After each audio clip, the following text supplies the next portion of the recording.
दोस्तों, जब से रशिया और यूक्रेन युद्ध शुरू हुआ है, इस युद्ध को देखते हुए दुनिया भर के देशों की तरफ से इस युद्ध पर डीपली फोकस किया जा रहा है और ये जानने की कोशिश की जा रही है कि भविष्य में हमको किस तरीके के हथियारों को बनाकर अपनी सेना में शामिल करना चाहिए। रशिया और यूक्रेन के युद्ध को देखा जाए तो इस युद्ध में आर्टिलरी गन इतना ज्यादा इफेक्टिव साबित नहीं हुई है, क्योंकि आर्टिलरी गन को कामिकाजी ड्रोनों की मदद से काफी आसानी से मारकर गिराया जा सकता है। इसी बात को देखते हुए इंडियन आर्मी की तरफ से इन गन की जगह पर self propelled truck artillery gun को खरीदने का फैसला लिया गया है। इसीलिए अब हमारी सेना एडिशनल 100 के आसपास K9 वज्र गन को खरीदने का फैसला ले चुकी है, जिसका ऑर्डर भी जल्द ही साउथ कोरिया को दे भी दिया जाएगा। शुरू में हमने ये प्लान किया था कि हम बस 100 की संख्या में ही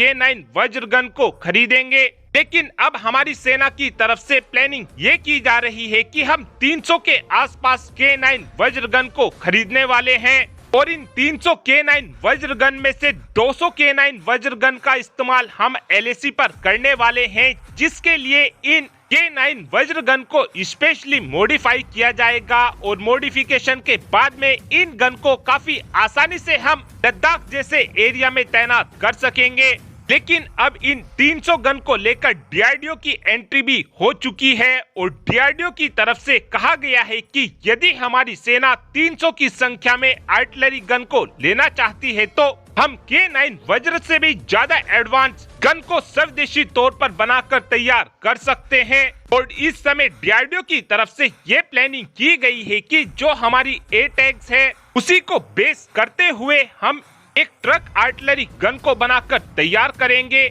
और पहले भी हम प्रोजेक्ट भीम के तहत अर्जुन टैंक के चेसिस के बेसिस पर एक ट्रक आर्टिलरी गन को बनाने का फैसला लिया था, लेकिन इस ट्रक आर्टिलरी गन में हम अफ्रीका के